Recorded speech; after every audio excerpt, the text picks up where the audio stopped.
That's very observant. Yes, sir. Was that because maybe too much turkey and fixins, or? For a while, I didn't know who the turkeys were. I thought it was us, but who knows? I mean, it's going to happen. We weren't. It wasn't pretty, but then you got to flip side is the second quarter we allowed 22 points, third quarter 13 points. So they got the job done. And psychologically, sometimes when they're missing players like Porzingis and Canada, you come out not quite ready to roll, and they've got guys that can really score, and we just let them.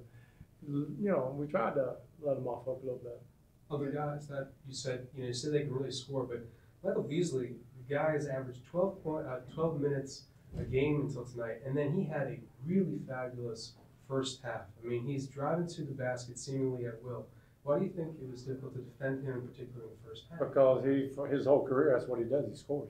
He's averaging more than 12 minutes because he's behind Porzingis, who plays most of the game and now in third league or scoring the league or something. So I don't think anybody ever has said Michael Beasley can't score. A guy can score. I mean, he can score in bucket loads, and he went off and had a great game.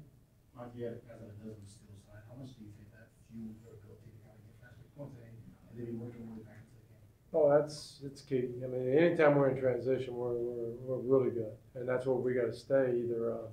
And that's created by the defense. And like I said, it's just a matter of we just didn't come out totally focused and give them credit. In the sense they played well. They've got some scores out there, and we went into them. And once we got into them, they played last night. They probably got a little tired, but we win by 15, and I'm up here upset. So I can't complain too much. What about Ryan Anderson off the bench? I mean, he basically catalyzes the comeback with exceptional shooting. Played well. He played real well. I messed up, and he's only got 20 minutes on the board. That surprised me when I saw it because obviously I want to give him about 26, 28 minutes, and I messed that up. But he played well. Played real well. And again, at some point our team has to get to. We usually have a rotation of 9 guys, 2 centers, so 7 guys. And really, if you think about it, we've got 7 starters on any team in the NBA. And whether you start with, you don't start with, you come off the bench. The important thing is how many minutes you're getting, and make sure that and I messed that up on Ryan. But if you're getting in between 25 and 30 minutes, where everybody should live, then we can be really good. So it doesn't matter who starts, doesn't start. I don't know. We got to get to a point sometimes where we can match up a little bit better certain ways, and everybody just okay. That's part of the business. It's we have 2 great teams that can go out at any time, and whoever starts and doesn't really matter. Are you still trying to figure out lineup combinations, and do you feel like everyone within your top 9, even Tannehill, Tart, Right. they can all play together? Yeah, you kind of want to figure it out, but it doesn't matter. Every combination works because we got all kinds of good. We're just trying to make sure maybe something works a little bit better, but it's too early to tell.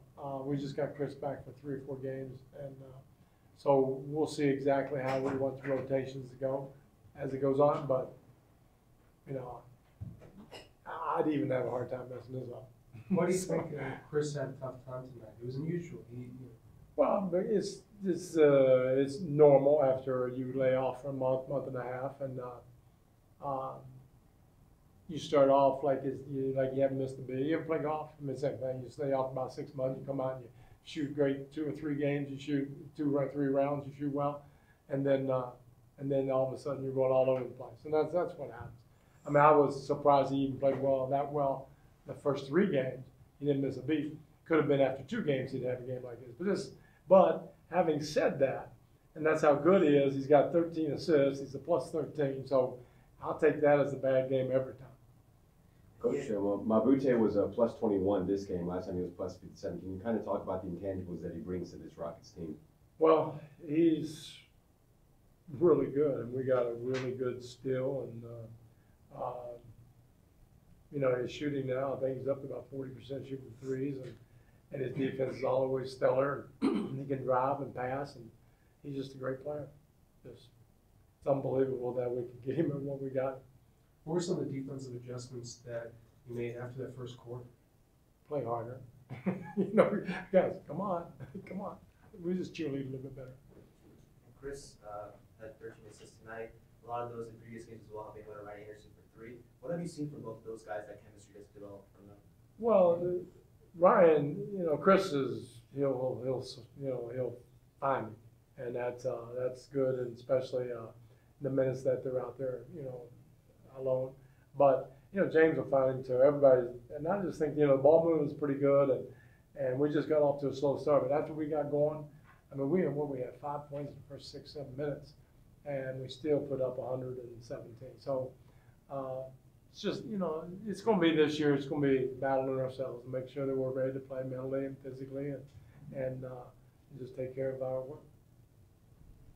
Good, guys. Thank you.